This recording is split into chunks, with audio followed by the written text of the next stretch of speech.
7 नवंबर 2025 भोजराज नाम का एक शख्स अपनी पत्नी की गुमशुदगी की रिपोर्ट लिखवाने के लिए पुलिस स्टेशन जाता है और पुलिस से कहता है कि उसकी पत्नी कहीं मिल नहीं रही है। ये देखकर पुलिस इसकी रिपोर्ट दर्ज करके पत्नी को ढूंढना शुरू कर देती है, पर 1 महीने तक छानबीन करने के बाद भी उन्हें कुछ नहीं मिलता और पुलिस भोजराज की पत्नी को तलाश करना लगभग बंद कर देती है। लेकिन 11 दिसंबर को भोजराज के सेप्टिक टैंक से उसकी पत्नी की बॉडी बरामद होती है। लेकिन वो सेप्टिक टैंक में पहुंची कैसे और क्यों? वो कौन था जिसने भोजराज की पत्नी की जान ली? अगर आप भी जानना चाहते हैं इन सवालों के जवाब तो हमारे संग वीडियो में एंड तक बने रहिए।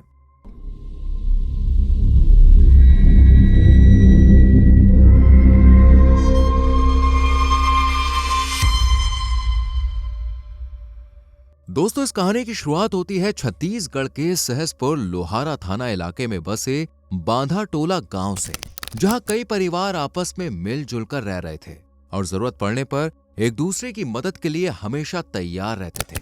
क्योंकि शहर में भले ही लोगों के बीच इतना अपनापन ना हो, पर गांव में आज भी शाम को सभी लोग जमा होकर साथ में बैठते हैं और एक दूसरे से अपनी बातों को शेयर करते हैं। इसी तरह का गांव बांधा टोला भी है, जहां के लोगों ने कभी सोचा भी नहीं होगा कि उनके सामने एक ऐसी रहस्यमयी घटना आएगी जो उनके होश उड़ा देगी। दरअसल बात है 11 दिसंबर साल 2025 की। पूरे गांव में एक अजीब सी बदबू फैल जाती है, जो ना तो कूड़े के ढेर में से आ रही थी और ना ही बहते नाले से।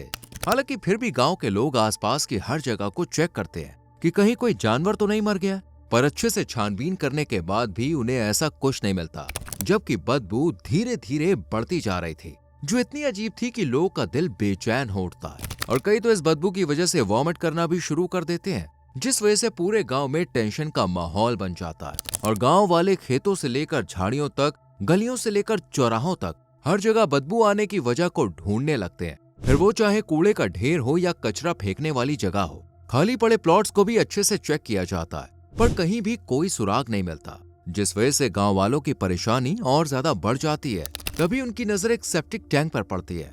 जब लोग उसके पास जाते हैं तो पता चलता है कि ये बदबू कहीं और से नहीं बल्कि इसी सेप्टिक टैंक से आ रही है। जिसके बाद गांव वाले जमा होकर टैंक को खोलने का फैसला करते हैं ताकि पता चल सके कि इसके अंदर क्या है, जिसमें से इतनी भयंकर बदबू आ रही है। पर टैंक को खोलने के लिए घर वालों की परमिशन चाहिए थी।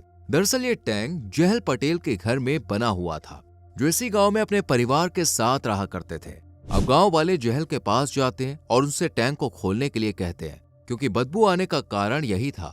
ये देखकर जहल भी हाँ में जवाब दे देते हैं और फिर सभी मिलकर जैसे ही उस सेप्टिक टैंक का ढक्कन हटाते हैं तो अचानक उसमें से तेज बदबू निकलकर हवा में फैल जाती है और अंदर झांकने पर एक सड़ी गली बॉडी दिखाई देती है, जो पूरी तरह से डिकम्पोज हो गई थी, जिस वजह से उसे पहचानना भी मुश्किल हो रहा था।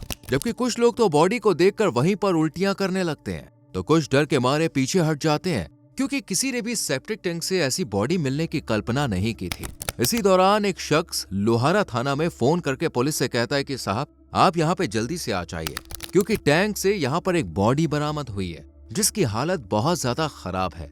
ये सुनकर पुलिस की टीम बिना टाइम गवाए फौरन ही उस जगह पे पहुंच जाती है और देखती है कि यहाँ पर काफी सारे लोगों की भीड़ पहले से ही है। अब पुलिस धीरे धीरे भीड़ को हटाती है और फिर टैंक के पास जाकर जब उसे चेक करती है तो पुलिस के भी होश उड़ जाते हैं, क्योंकि बॉडी पूरी तरह से गल चुकी थी, जिस वजह से उसके पास खड़े होना तो दूर, उसे देख पाना भी बहुत ज्यादा मुश्किल हो रहा था। पर पुलिस को अपना काम तो करना ही था, इसलिए वो कुछ मजदूरों को बुलाकर टैंक से बॉडी को निकलवाती है, जिसे देखकर साफ पता चल रहा था कि इसे बहुत दिन पहले टैंक में फेंका गया है। पर यह बॉडी थी किसकी और इसके साथ ये सब किसने और क्यों किया? क्या जहल पटेल को इस बारे में मालूम था? ऐसे कई सवाल पुलिस से लेकर आम जनता तक के जहन में घूमने लगते हैं, जिनका जवाब पाने के लिए पुलिस सबसे पहले बॉडी को पोस्टमार्टम के लिए भेजती है और फिर आसपास के लोगों से पूछताछ करना शुरू कर देती है ताकि कोई क्लू मिल सके। पुलिस जब पड़ोसियों से पूछती है कि उन्हें क्या लगता है कि ये बॉडी किसकी हो सकती है, तो वो जवाब देते हुए कहते हैं कि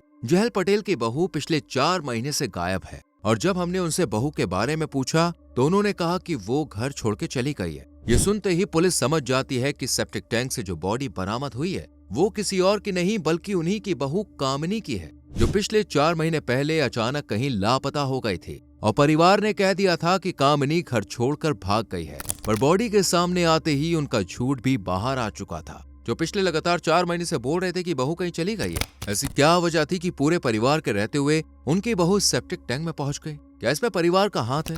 ये जानने के लिए पुलिस पहले पटेल फैमिली के बारे में जांच पड़ताल करती है और तब उन्हें पता चलता है कि इस परिवार में टोटल 4 मेंबर्स हैं, जिनमें परिवार के मुखिया जहल पटेल हैं, जो अपनी पत्नी और 2 बेटों के साथ इसी घर में रहते हैं। सबसे बड़े बेटे का नाम है भोजराज पटेल, जिसकी शादी जुलाई साल 2025 में कामिनी निषाद के साथ हुई थी। परिवार में सब कुछ ठीक ठाक चल रहा था, लेकिन 4 महीने पहले अचानक कामिनी कहीं गायब हो गई और अब उसी की बॉडी सेप्टिक टैंक से मिली। परिवार के बारे में थोड़ा बहुत जानने के बाद अब पुलिस एक एक करके सभी को थाने में बुलाती है और उनसे पूछताछ करना शुरू कर देती है। सबसे पहले कामिनी के पति भोजराज को शक के कटघरे में खड़ा किया जाता है, क्योंकि आजकल ऐसे केसेस बहुत देखने और सुनने को मिल रहे हैं, जिसमें ना तो पति अपनी पत्नी को मारने से पहले एक बार सोचते हैं और ना ही पत्नी। इसलिए पुलिस का पहला शक भोजराज पर जाता है कि शायद उसने एक्स्ट्रा मैरिटल अफेयर के चलते अपनी पत्नी को मारकर ही सेप्टिक टैंक में डाला होगा। लेकिन भोजराज का बयान सुनने के बाद पुलिस को यकीन हो जाता है कि कामिनी को मारने के पीछे उसका हाथ नहीं है। दरअसल पुलिस जब उसे थाने में बुलाकर सवाल जवाब करती है, तब भोजराज बताता है कि वो खुद कामिनी को ढूंढ रहा है। उसने हर जगह अपनी पत्नी को तलाश किया, उसके रिश्तेदारों, घर वालों सभी से कामिनी के बारे में भी पूछा, लेकिन किसी को भी नहीं पता था कि वो कहाँ है। उसने कई बार कामिनी के नंबर पर भी फोन किया, लेकिन उसका फोन स्विच ऑफ था, जिसके बाद थक हार कर भोजराज लोहारा पुलिस स्टेशन पहुंचता है और वहां कामिनी की मिसिंग रिपोर्ट लिखने के लिए कहता है। जिसके बाद पुलिस भी भोजराज को यूं परेशान देखकर पहले उसे तसल्ली देती है और फिर रिपोर्ट दर्ज कर लेती है। साथ ही अपनी जांच पड़ताल शुरू करती है, लेकिन कई दिन बीतने के बाद भी कामिनी का कुछ पता नहीं चलता। किसी को भी समझ में नहीं आ रहा था कि कामिनी गई तो गई कहाँ। इसी तरह 1 महीना गुजर जाता है, पर कामिनी का कोई अता पता नहीं चलता। लेकिन जब 11 दिसंबर को उसकी पत्नी की बॉडी सेप्टिक टैंक से मिलती है, तो उसके भी होश उड़ जाते हैं। उसे समझ में नहीं आ रहा था कि कामिनी के साथ ये सब किया किसने।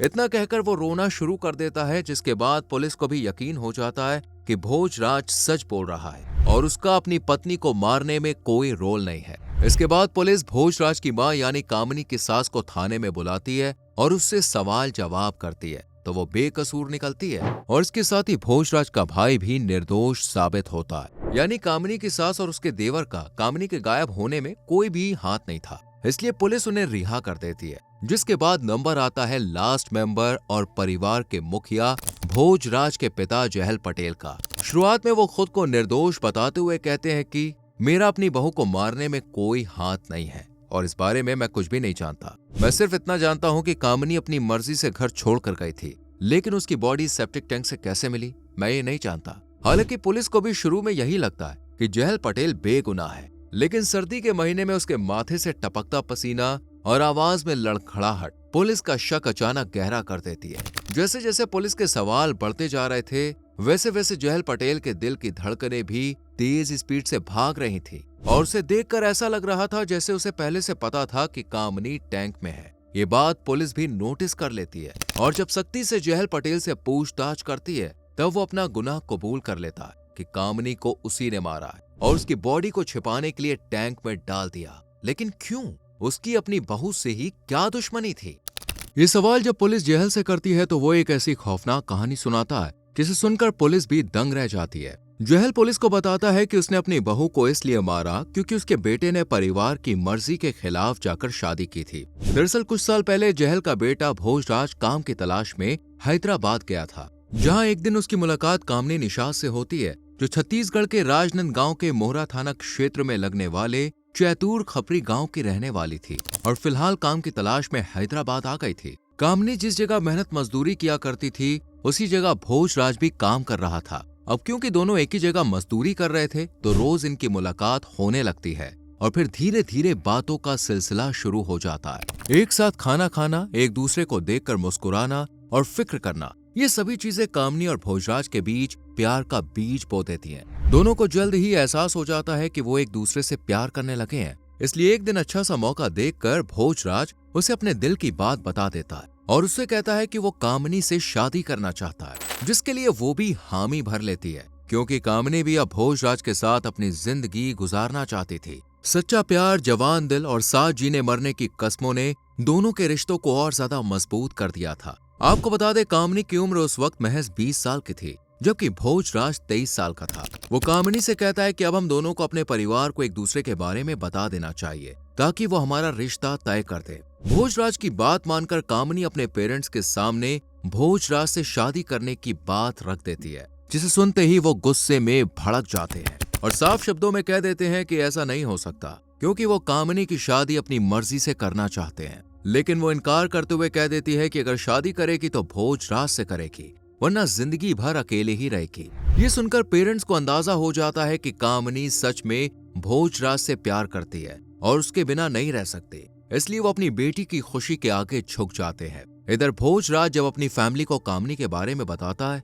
तो जहल पटेल इस शादी के खिलाफ हो जाते हैं। उनके लिए अपनी इज्जत और समाज अपने बेटे की खुशी से कई ज्यादा ऊपर था, पर भोजराज अब पीछे हटने वाला नहीं था, इसलिए वो अपना वादा निभाने का फैसला कर लेता है और परिवार की मर्जी के खिलाफ जाकर साल 2025 में कामिनी से शादी करके उसे अपनी पत्नी बना लेता है और वो अपने घर ले आता है, जहां बहू के रूप में कामिनी को देखकर परिवार बेटे को खरी खोटी सुनाना शुरू कर देता है और खुशी का माहौल तनाव, झगड़े और बहस में बदल जाता है। पर शादी तो हो चुकी थी जिसे मिटाया नहीं जा सकता था, इसलिए भोजराज की माँ और उसका छोटा भाई कामिनी को स्वीकार कर लेते हैं। लेकिन जहल पटेल के दिल में नफरत की आग धधक रही थी। वहीं गांव में भी धीरे धीरे ये बात फैल जाती है कि भोजराज ने इंटरकास्ट मैरिज कर ली है, जिस वजह से सभी लोग जहल को ताने मारने लगते हैं और ये बात उन्हें बहुत नागवार गुजरती है, क्योंकि कहीं ना कहीं समाज में उनकी इज्जत घटती जा रही थी।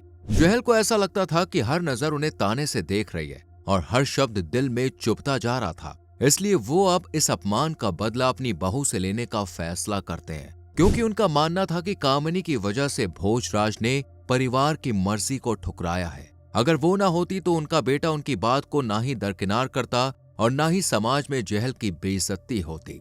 दिन पर दिन बढ़ते गुस्से और नफरत ने उनके मन में कामिनी के लिए जहर घोल दिया था, जिसके चलते जहल ने उसे रास्ते से हटाने के लिए एक खौफनाक प्लान बनाया और सही मौके का इंतजार करने लगा, जो उसे मिला 4 नवंबर साल 2025 को, जब जहल की पत्नी की अचानक से तबीयत खराब हो जाती है। लेकिन वो खुद उसे लेकर हॉस्पिटल नहीं जाते, बल्कि वो अपने दोनों बेटों से कहते हैं कि वो अपनी माँ को डॉक्टर के पास ले जाएं। पिता की बात मानकर दोनों बेटे हॉस्पिटल चले जाते हैं और अब घर में सिर्फ 2 ही लोग बचते हैं, यानी जहल पटेल और उनकी बहू कामिनी। बस अपने प्लान को अंजाम देने के लिए यही मौका जहल को बिल्कुल परफेक्ट लगता है, इसलिए वो अपनी बहू के कमरे में जाते हैं और पीछे से उसके गले को जोर से दबाना शुरू कर देते हैं। हालांकि कामिनी खुद को बचाने की कोशिश करती है, लेकिन एक बुजुर्ग होने के बावजूद भी जहल के अंदर नफरत की आग इस कदर भड़क रही थी कि उनकी ताकत कई गुना बढ़ चुकी थी। गला दबाने की वजह से ही कुछ देर में कामिनी बेहोश होकर जमीन पर गिर जाती है,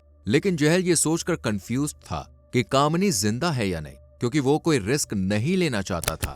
इसलिए वो फसल में डालने वाली कीटनाशक की दवा को उठाकर लाता है और कामिनी के मुंह को खोलकर उसे वो दवा पिलाने लगता है। इसी दौरान कामिनी को होश आ जाता है और वो हाथ पैर झटपटाने लगती है, पर जहल फिर भी नहीं रुकता और पूरी बोतल उसे पिला देता है, जिसे पीते ही अगले ही कुछ पलों में कामिनी की जान चली जाती है और अब बारी थी उसकी बॉडी को ठिकाने लगाने की। पर जहल को समझ में नहीं आ रहा था कि वो इसे कहां लेकर जाए, क्योंकि अगर घर से बाहर लेकर जाता है तो तुरंत ही पकड़ा जाएगा। इसी बीच उसे सेप्टिक टैंक का ख्याल आता है, जो घर के अंदर ही बना हुआ था, इसलिए वो कामिनी की बॉडी को उसी में डाल देता है और फिर ढक्कन लगा देता है। धीरे धीरे शाम हो जाती है और भोजराज भी अपनी माँ को लेकर घर आ जाता है, पर उसे कहीं भी कामिनी दिखाई नहीं देती। ये देखकर वो जहल से अपनी पत्नी के बारे में पूछता है तो वो जवाब देते हुए कहता है कि तुम्हारी पत्नी कामिनी घर छोड़कर चली गई है। लेकिन भोजराज को इस बात पर यकीन नहीं था। वो हर जगह कामिनी को ढूंढने की कोशिश करता है, पर जब वो कहीं भी नहीं मिलती तो 7 नवंबर को लोहारा थाने में उसकी गुमशुदगी की रिपोर्ट लिखवा देता है, पर पुलिस भी उसे तलाश नहीं कर पाती और 11 दिसंबर को आखिरकार सेप्टिक टैंक से आती बदबू खुद इस बात की गवाही दे देती है कि कामिनी इसके अंदर है।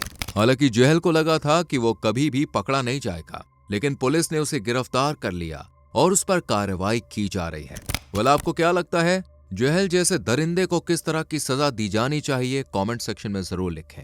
वीडियो को लाइक और शेयर करके चैनल को सब्सक्राइब करें और बेल आइकॉन प्रेस करें, जिससे आने वाली वीडियोस आपसे मिस ना हो। मिलते हैं अगली वीडियो में। Till then bye bye, take care.